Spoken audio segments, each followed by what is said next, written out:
नमस्कार बच्चों, the Hindi academy channel पर मैं यशबाला आप सभी का स्वागत करती हूँ। आज बच्चों हम क्लास 10th का पद्य भाग का चैप्टर 2 पढ़ेंगे, जिसका नाम है राम लक्ष्मण परशुराम संवाद।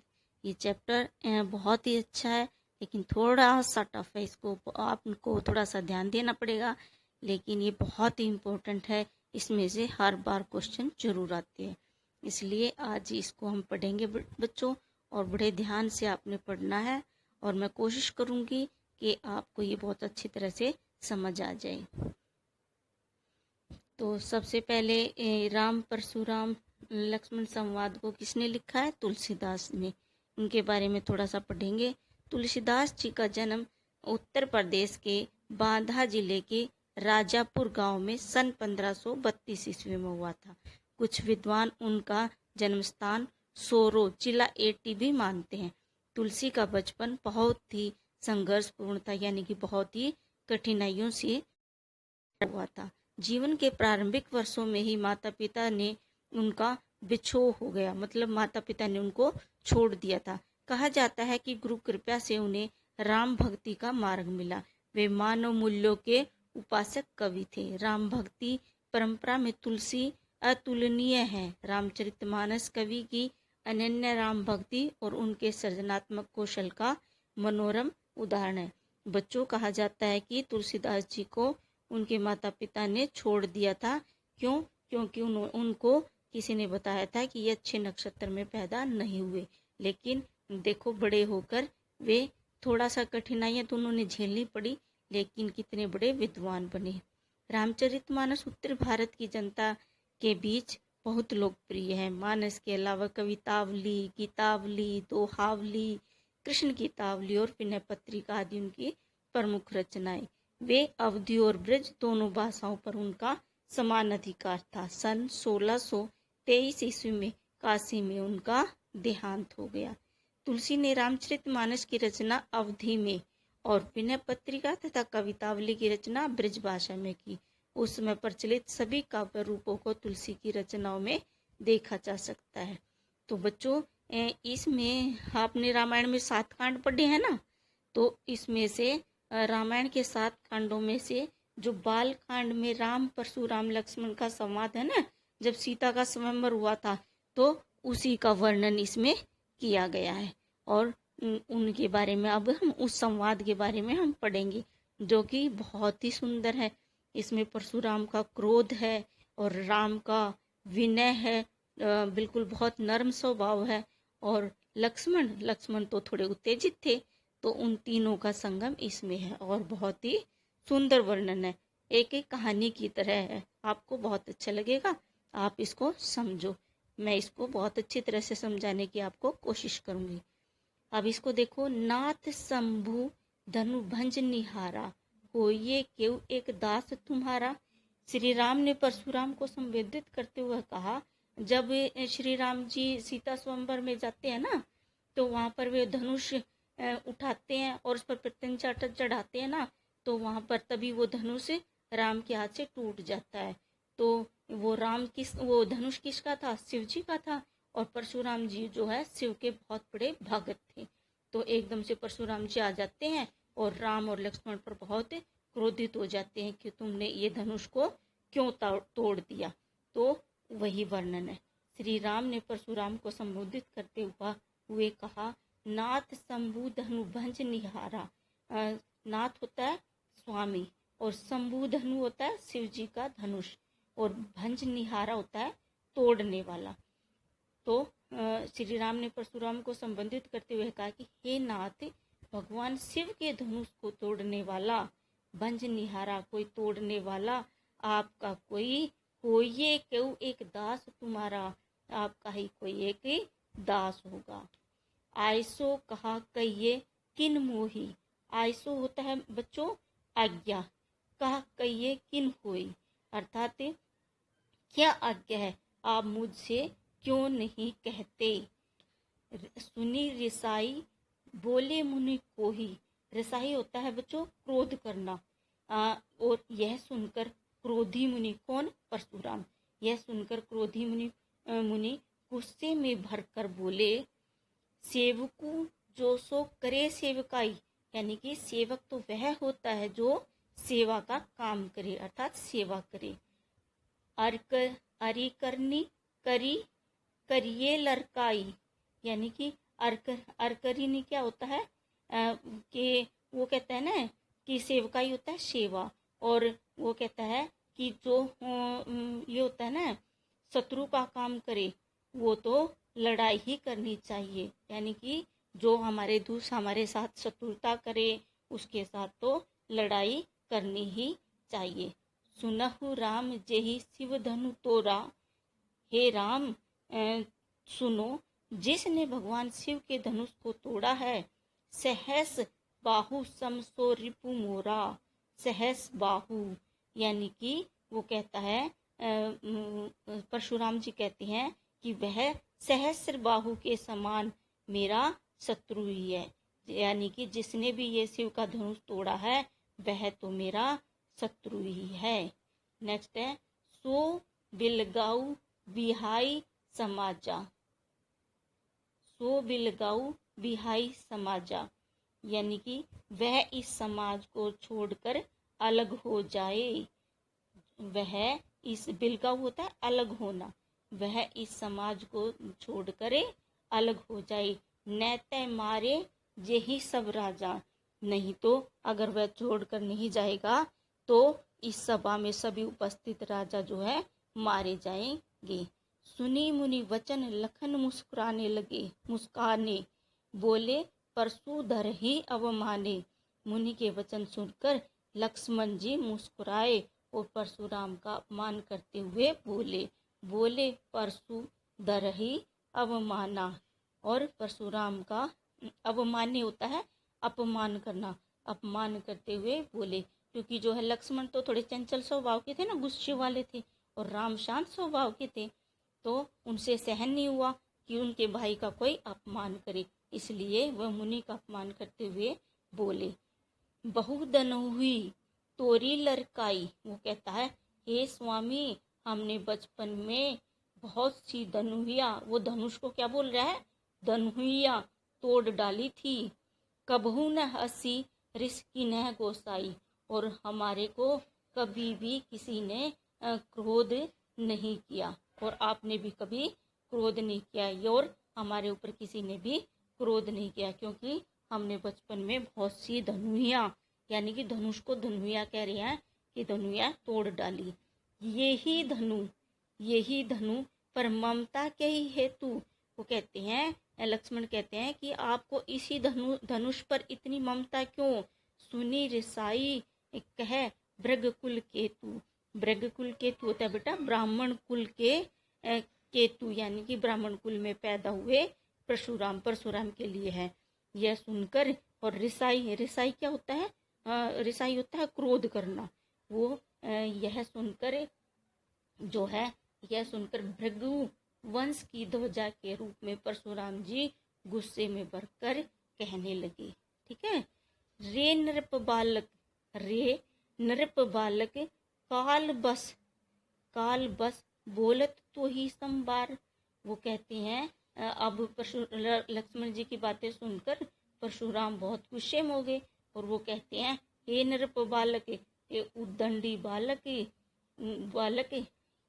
काल बस बोलत तो ही न संभार।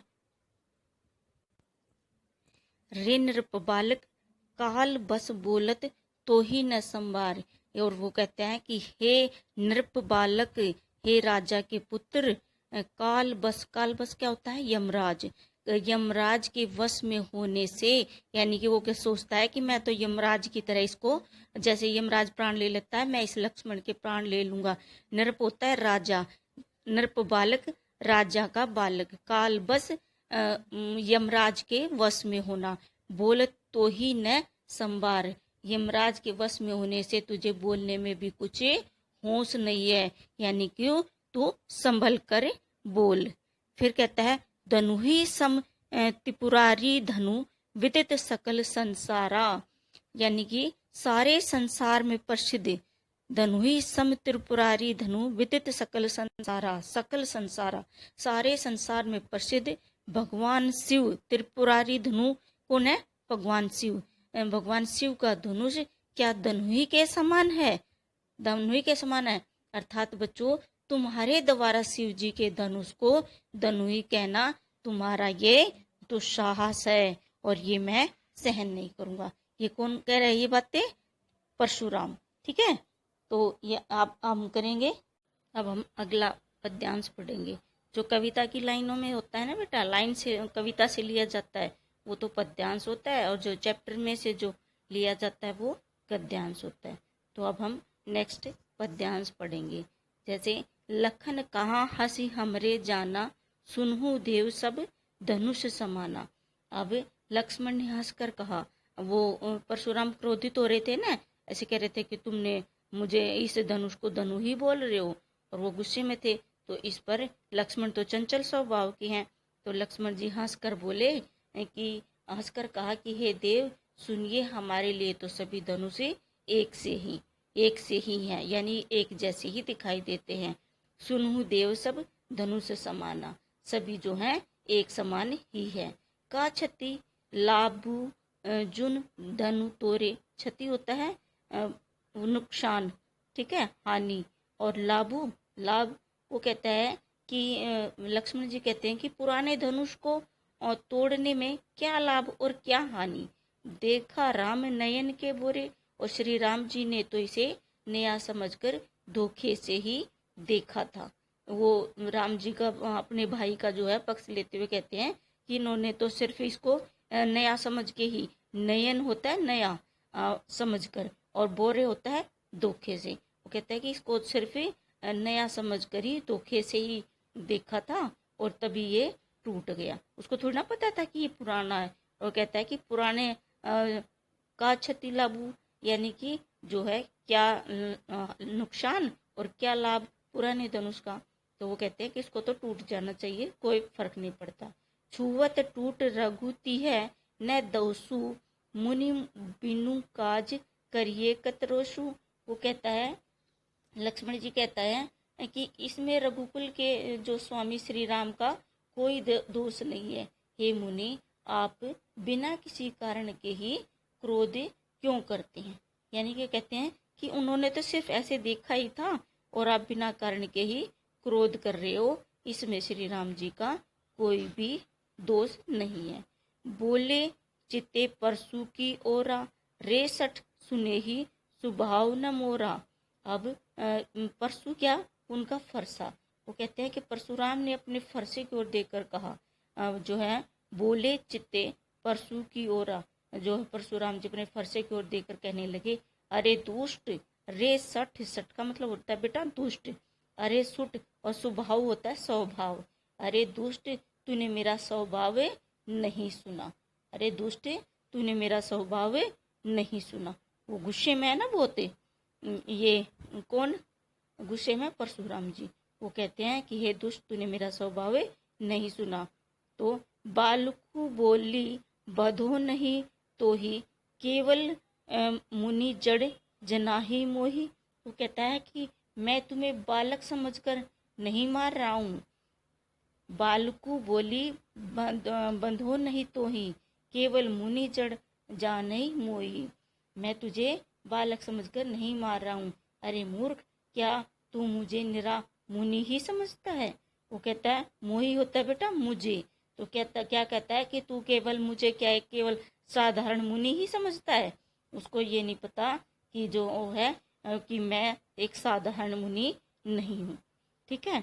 बाल ब्रह्मचारी अति कोही, बाल ब्रह्मचारी अति कोही, विश्व विदित क्षत्रिय कुल दोही। वो कहता है कि मैं तो बाल ब्रह्मचारी हूँ और अत्यंत क्रोधी हूँ। मैं क्षत्रिय कुल का शत्रु तो विश्व भर में प्रसिद्ध हूँ। वो कहता है कि मैं तो क्षत्रिय कुल का जो है बहुत ही शत्रु हूँ। ये सारा संसार विश्व विदित, यानी कि ये पूरा विश्व विदित यानी विख्यात है। ये पूरे संसार में, पूरे विश्व में ये बात तो सब जानते हैं कि मैं क्षत्रिय कुल का नाश करने वाला हूँ। भुजबल भूमि भूप भिनु कीनी, भुजबल भूमि भूप बिन कीनी, विपुल बार महिदेवन दीनी। वो कहता है कि मैंने अपनी भुजाओं के बल से मैंने पृथ्वी को राजाओं से रहित कर दिया है और कई बार उसे ब्राह्मणों को दे दिया है, ब्राह्मणों को दान दे दिया है। महिदेवन होता है बच्चों ब्राह्मण। वो कहता है कि मैंने अपनी भुजाओं के बल से कई बार इस पृथ्वी को राजाओं से रहित करके और ब्राह्मणों को दान दे दी है। सहस बाहु भुज छेद निहारा परसु बिलोक महिप कुमारा। ये सहस बाहु पहले भी पिछले भी पद्यांश में आया था ना। इसके पीछे एक स्टोरी है, मैं आपको सुनाना चाहती हूँ, नहीं तो बार बार आप सोचोगे कि ये सहस बाहु है क्या। ठीक है, इसकी एक बार हम इसको कर लें, फिर मैं स्टोरी सुनाती हूँ। सहस बाहु, वो कहता है राजकुमार, सहस्त्र बाहु की भुजाओं को काट देने वाले मेरे इस फरसे को देख। अरे फरसे को देख, बिलोक महिप कुमारा। अरे महिप होता है राजा, राजा का बेटा, राजा का राजकुमार। वो कहता है सहस्त्र बाहु की भुजाओं को काट देने वाले मेरे इस फरसे को देख। अरे राजा के बालक, मातु पितहि जन सोच बस कर से महिप किशोर। वो कहता है तू अपने माता पिता को चिंता के वश में न कर, गर्भन के अर्भक दलन परसु मोर अति घोर। और जो है यह मेरा फरसा बड़ा ही भयानक है, ये बहुत ही वे इसको मारने में ये समर्थ है सबको। क्यों? क्योंकि ये इसलिए क्यों है? क्योंकि यह गर्भ के बच्चों का भी नाश करने वाला है। अर्थात बच्चों, यह किसी की का भी शर्म नहीं करता, छोटे बड़े किसी का भी लिहाज नहीं करता, और ये सब का नाश करने वाला है। ये सब बातें किसके बारे में बता रहे हैं? जो उनके पास कुल्हाड़ा है ना, फरसा, उसके बारे में परशुराम जी बता रहे हैं। अब मैं आपको इसकी एक स्टोरी बताती हूँ सहस बाहु के बारे में, कि सहस बाहु क्या था। ये परशुराम ऋषि है ना बेटा, ये जमदग्नि के पुत्र थे। एक बार राजा कार्तवीर्य सहस्त्र बाहु शिकार खेलते हुए जमदग्नि के आश्रम में पहुंच गए। यही थे वो कार्तवीर्य सहस्त्र बाहु, जो ये बार बार सहस्त्र बाहु कह रहे हैं ना, तो ये इनका पूरा नाम था कार्तवीर्य सहस्त्र बाहु। ये शिकार खेलते हुए जमदग्नि के आश्रम में पहुंच गए थे। जमदग्नि के पास एक विशेष कामधेनु गाय थी। माना जाता था कि वे सभी कामनाएं पूरी करती थी। अब कार्तवीर्य सहस्त्र बाहु ने ऋषि जमदग्नि से कामधेनु गाय को मांगने की इच्छा प्रकट की कि ये गाय मुझे दे दो, लेकिन ऋषि ने उसे मना कर दिया। उन्होंने कहा कि मैं ये नहीं दूंगा। तो इस पर जो है ये कार्तवीर्य सहस्त्र बाहु है ना, इसने कामधेनु गाय को बलपूर्वक छीन लिया। इस पर क्रोधित होकर परशुराम ने सहस्त्र बाहु का वध कर दिया। इस कार्य की ऋषि जमदग्नि ने घोर निंदा की। उन्होंने कहा कि गाय वैसे भी हम वापस ले लेते, तो तूने उसको मारा क्यों? उसने बहुत गुस्सा हुआ ऋषि जमदग्नि अपने बेटे परशुराम पर, और परशुराम को प्रायश्चित करने के लिए कहा था। क्रोध से भरकर सहस्त्र बाहु के पुत्रों ने ऋषि जमदग्नि की हत्या कर दी। अब जो सहस्त्र बाहु के पुत्र थे ना, उन्होंने क्या किया? ऋषि जमदग्नि की हत्या कर दी। इस पर पुनः क्रोधित होकर परशुराम ने पृथ्वी को क्षत्रिय विहीन करने की प्रतिज्ञा की। तो कहते हैं ना कि क्षत्रियों का नाश कर दिया, तो इसी वजह से इसने क्षत्रियों का नाश किया था। ठीक है, अब हम नेक्स्ट ये पढ़ेंगे पद्यांश। क्या है ये? पद्यांश।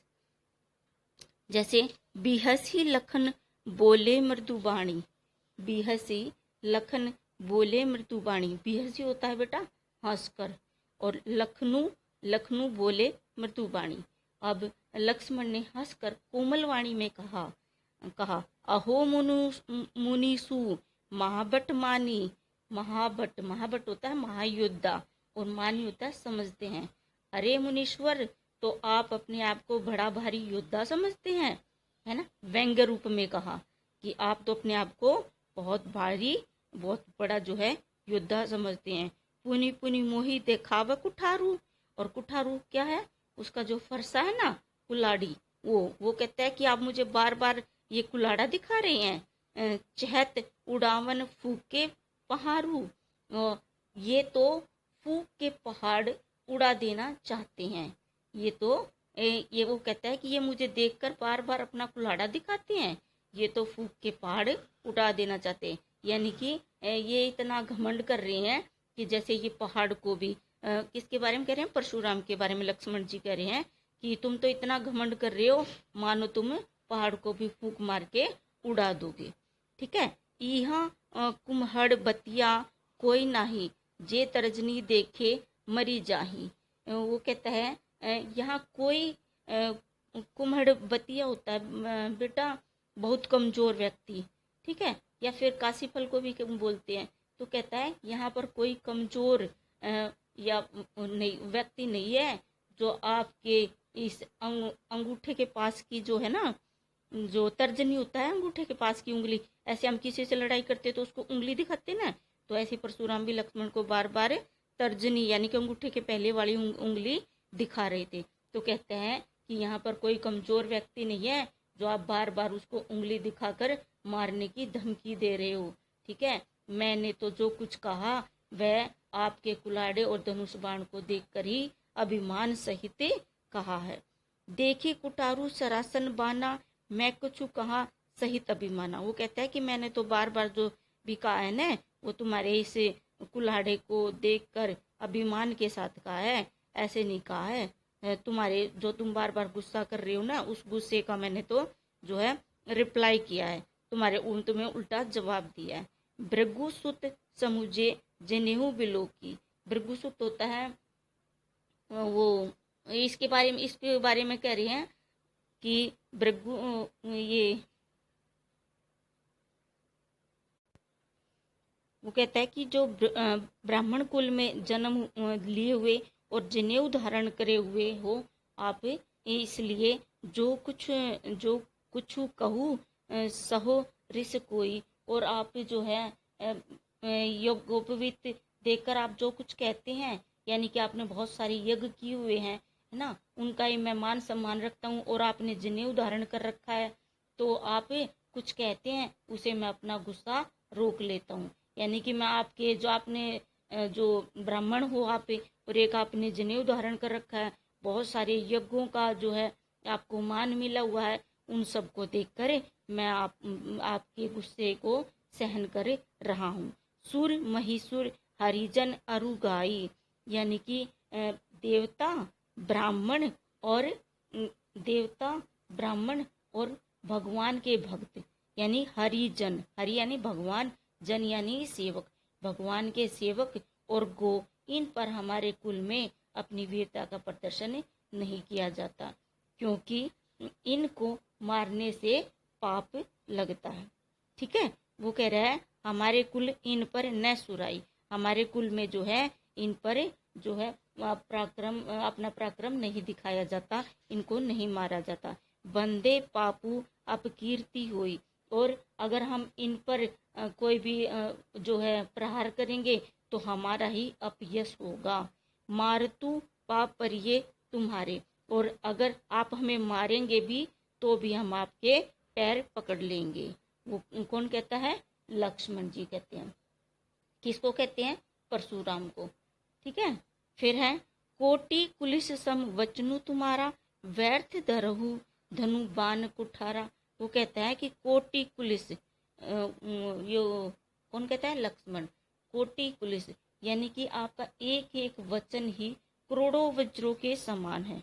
सम वचनु तुम्हारा, कोटि कुलिस सम वचनु तुम्हारा, व्यर्थ दरहु धनु बाण कुठारा, जो वज्रों के समान है, और धनुष बाण और कुल्हाड़ा तो आप व्यर्थ ही धारण करते हैं। यानी कि वो कहता है कि आप तो है ना अपनी बातों से इतने व्यंग मार रहे हैं कि जो है ये धनुष और इस कुल्हाड़े का, इसका तो कोई जरूरत ही नहीं है, आदमी जो है वैसे ही घायल हो जाए, आप इतने व्यंग मार रहे हो।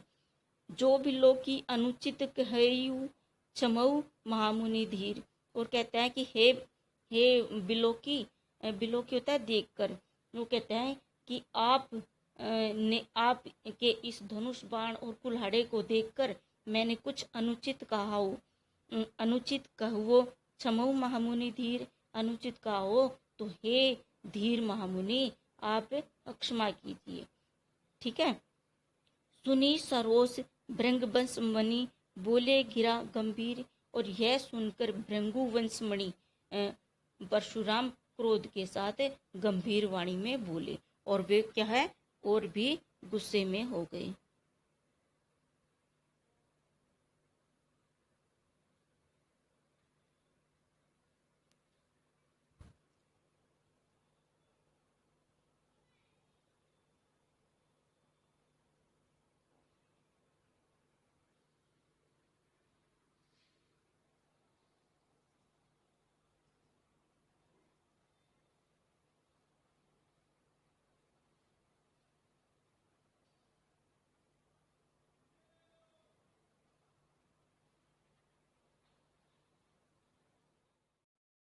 अब नेक्स्ट पद्यांश करेंगे बेटा।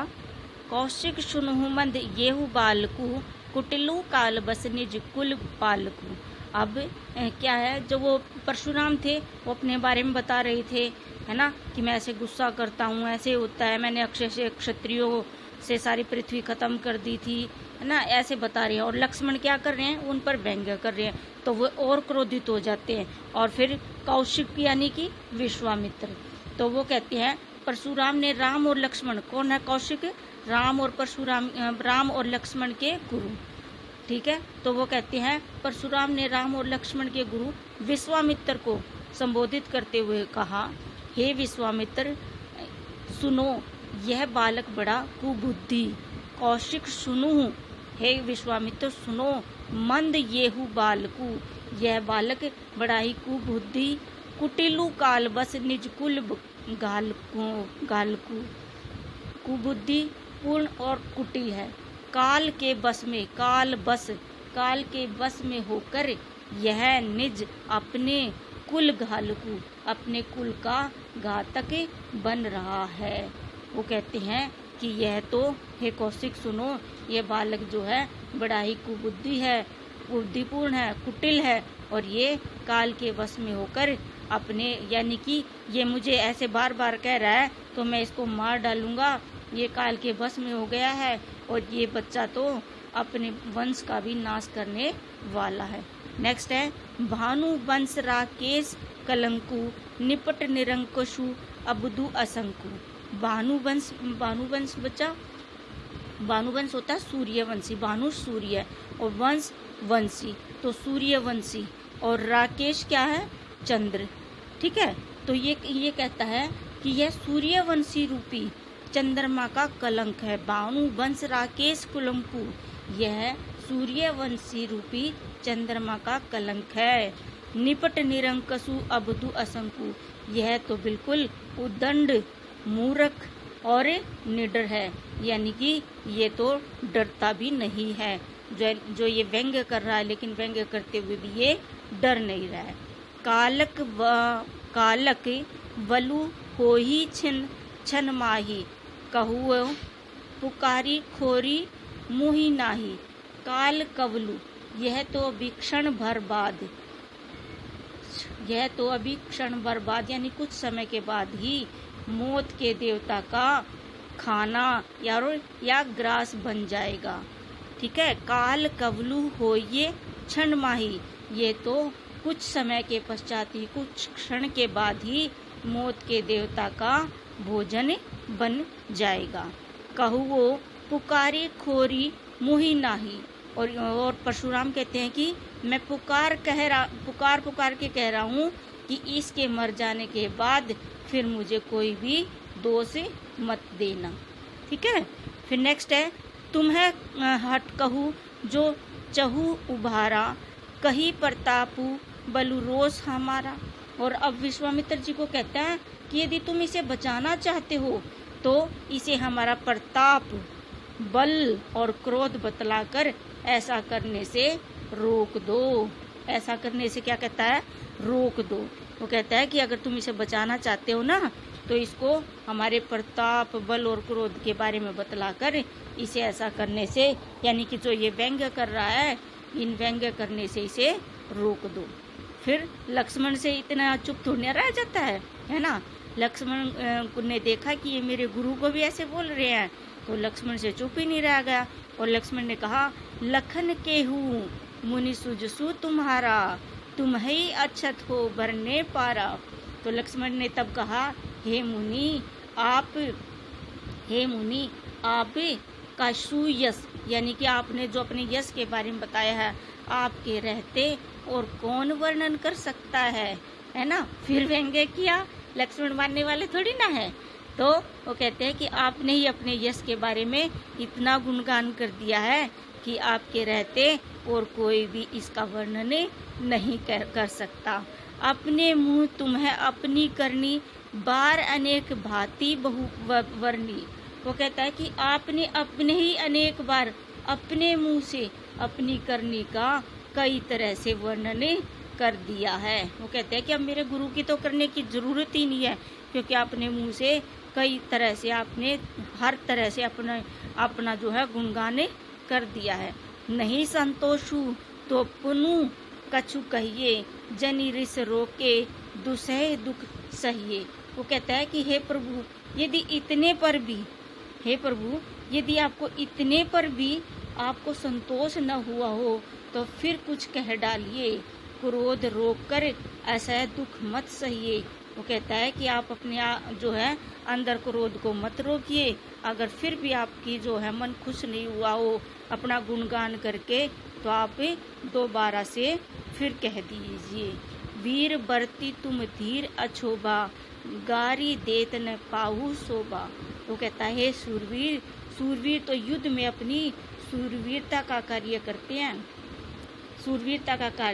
हैं। वीरता का आप व्रत धारण करने वाले हो, धैर्यवान हो और शोभ रहित हो, यानी कि दुखों से दूर हो। आपको गाली देते हुए ये चीजें शोभा नहीं देती। ठीक है, वो कहता है कि ये सब करते हुए आपको शोभा नहीं देता। सूर समर करनी करही, कहीं न जनावाही आपू, विद्यमान रन पाई रिपु कायर कथई प्रतापू। वो कहता है कि सूरवीर तो युद्ध में अपनी सूरवीरता का कार्य करते हैं, वे बातें कहकर अपनी वीरता को नहीं प्रकट करते। यानी कि वे सिर्फ युद्ध में है ना, सामना अगर ये लगता है कि ये दूसरा मेरा शत्रु है तो उसे युद्ध के लिए ललकारते हैं, केवल अपनी बारे में ऊंची ऊंची बातें करके उसे डराने की कोशिश नहीं करते, क्योंकि सूरवीर जो हैं कभी डरते नहीं हैं। विद्यमान रन पाई रिपु कायर कथई प्रतापू, और शत्रु को युद्ध में अपने सामने पाकर कायर ही अपने प्रताप की व्यर्थ की जो है डींगे हाका करते हैं। तो वो कहता है कि आप हमें शत्रु मानते हो तो हमें युद्ध के लिए ललकारिए, और डींगे मारने से कोई लाभ नहीं है। आया बेटा समझ में, है ना। अच्छा, तो नेक्स्ट हम पढ़ेंगे, तुम्हें तो कालू आक जनु लावा, तुम तो कालू आक जनु लावा, बार बार मोही लागी बोलावा। वो कहते हैं, लक्ष्मण कहते हैं कि हे परशुराम जी, आप तो मानो काल को आंख लगाकर, यानी कि बुलावा देकर, आंख यानी बुलावा देकर बार बार उसे मेरे लिए बुलाते हैं। यानी कि बार बार मोही लागे बुलावा, आप उसको आवाज लगा लगा कर मेरे लिए बार बार बुलाते हो। सुनत लखन के वचन कठोरा, और लक्ष्मण जी के कठोर वचन सुनते ही परशु सुधारी धरेऊ कर दोरा, और परशुराम ने अपने फरसे को सुधार कर अपने हाथ में ले लिया। यानी कि वो पहले तो ऐसे ही पकड़े हुए थे अपने उस कुल्हाड़े को, फरसे को, और फिर जब लक्ष्मण के ये वचन सुनकर उसने क्या किया, उसको ऐसे मारने की पोजीशन में ले लिया। अब जनही देव दोष से मोहि लागू, कटुबादी बालकू बद जोगू। वो कहता है ये क्या कहता है कि और फिर बोला, अब उन्होंने अपना फरसा संभाला और फिर बोला कि अब लोग मुझे दोष न दे, अब जनी देही दोषु मोहि लोगू। वो कहते हैं कि अब जो यहाँ पर जो ये सभासद बैठे हैं ना, सभी राजा बैठे हैं, ये मुझे कोई भी दोष न दे, यह कड़वा बोलने वाला बालक मारे जाने के योग्य है। वो कहता है कि ये जो बच्चा कड़वा बोल रहा है ना, इसको तो मैं मार ही दूंगा, क्योंकि ये मारने के ही लायक है, क्योंकि ये बार बार जो है कटु वचन बोल रहा है। फिर नेक्स्ट है, बाल बिलो की बहुत मैं बाचा, अब ये हूँ मरण निहारा बा साचा।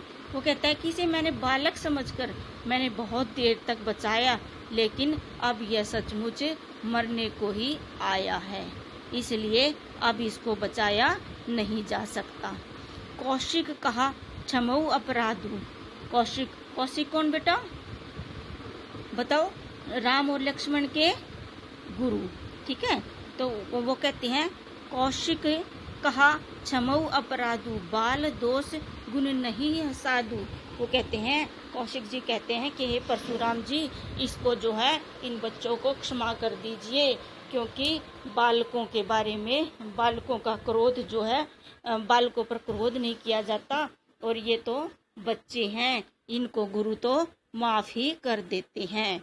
खर कुठार में अकुरु को ही आगे अपराधु गुरु दो ही।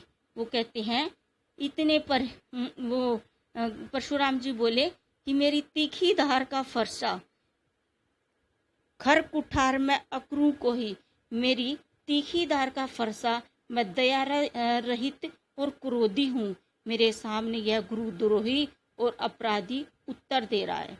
वो कहता है कि ये जो है गुरुद्रोही है और ये मेरे सामने उत्तर दे रहा है।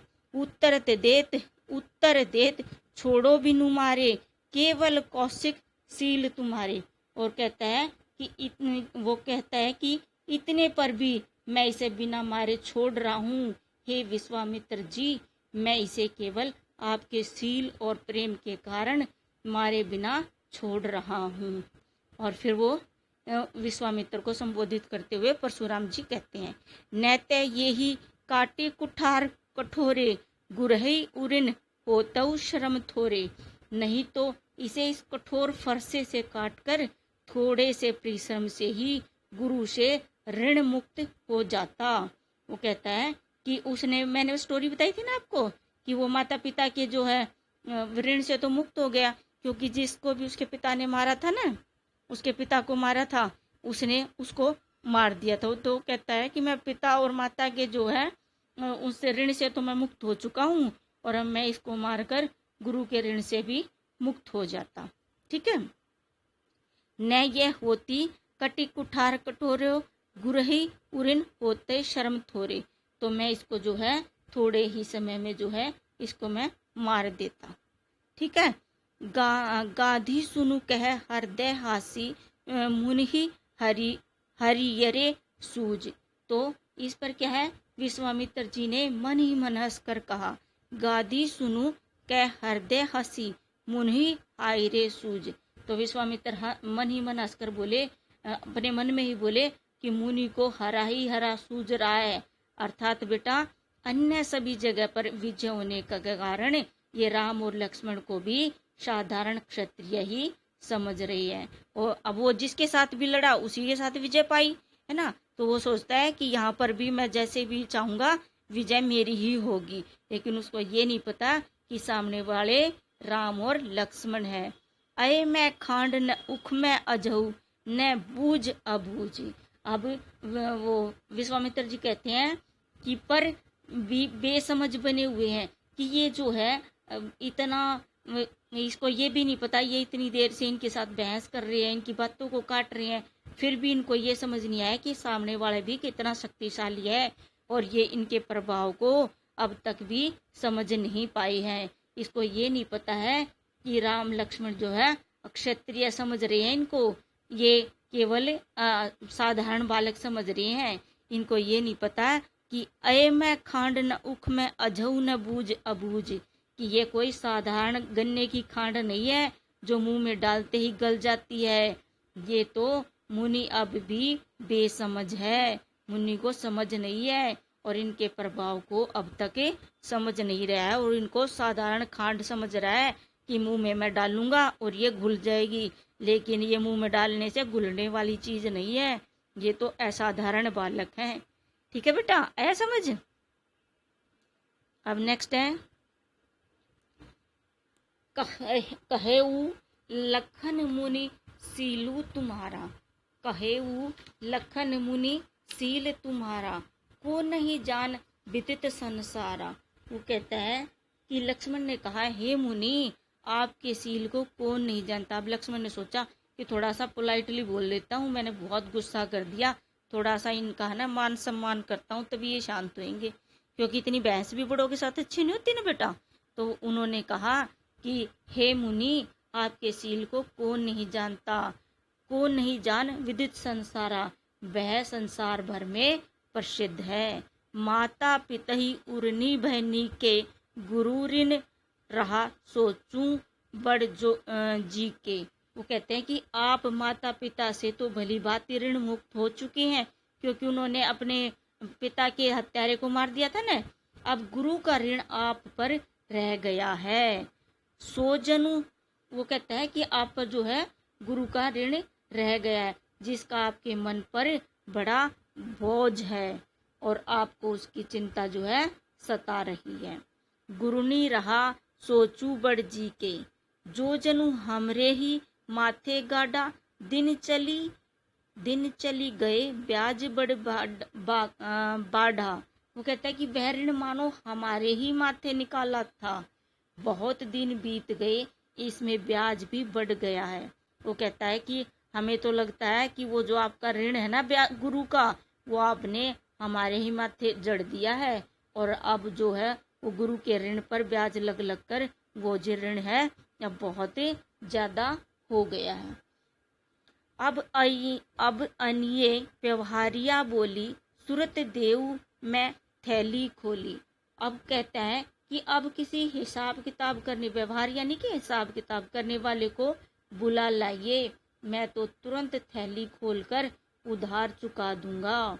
वो कहते हैं कि आप किसी व्यवहारिया यानी कि व्यवहार जानने वाले को बुला लीजिए, मैं थैली खोलकर, आपको मुझे मारने की जरूरत नहीं है, मैं थैली खोलकर सारा जो है आपका ऋण चुका दूंगा।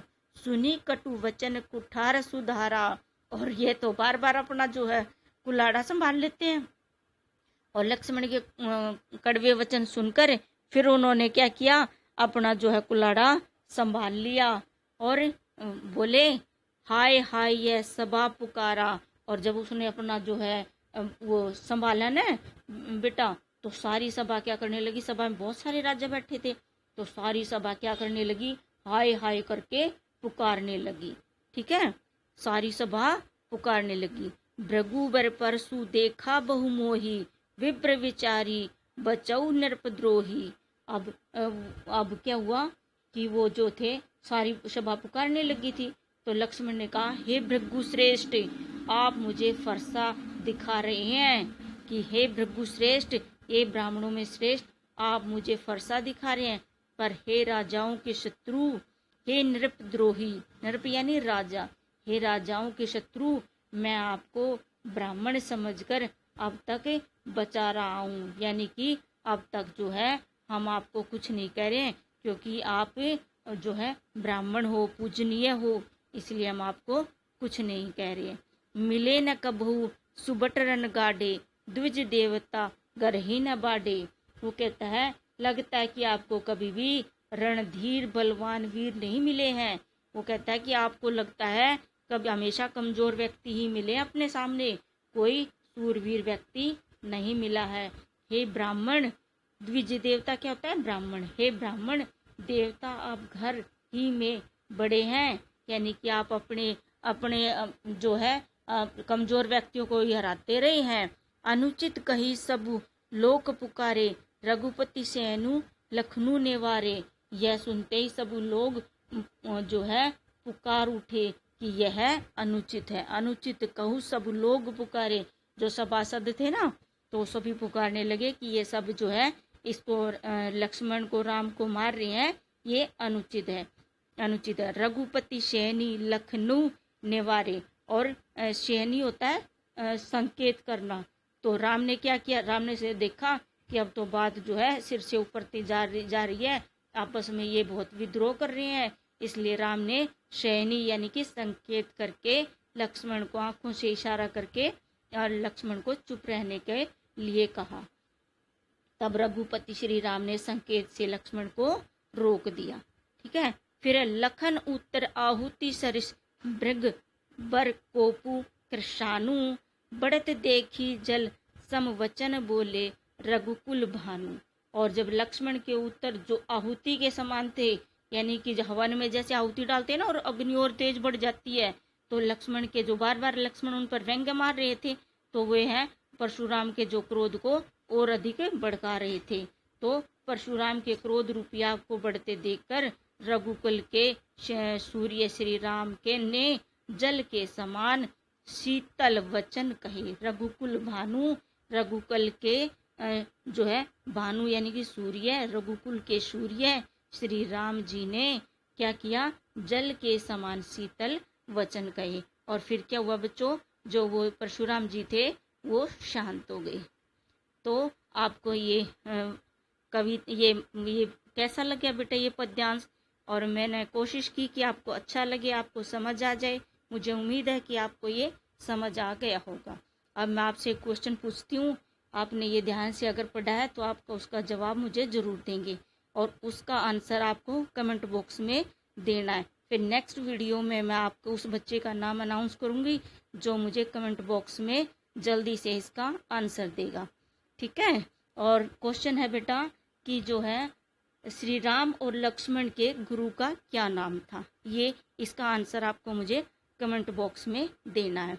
और इससे नेक्स्ट वीडियो में मैं इसी पद्यांश के राम लक्ष्मण परशुराम संवाद के वे क्वेश्चन डालूंगी जो प्रीवियस ईयर में आए हुए हैं, और फिर मैं उसके बाद एक वीडियो में मल्टीपल चॉइस वाले क्वेश्चन भी डालूंगी क्योंकि आजकल ये आए हुए हैं। तो थैंक यू बच्चों, अगर आपको ये वीडियो पसंद आई है तो प्लीज़ चैनल को सब्सक्राइब करें और वीडियो को लाइक करें। थैंक यू बच्चों, और आप हमेशा स्वस्थ रहो और सेफ रहो, ये मेरी आपसे भगवान से उम्मीद है, भगवान से प्रार्थना है। थैंक यू बच्चों।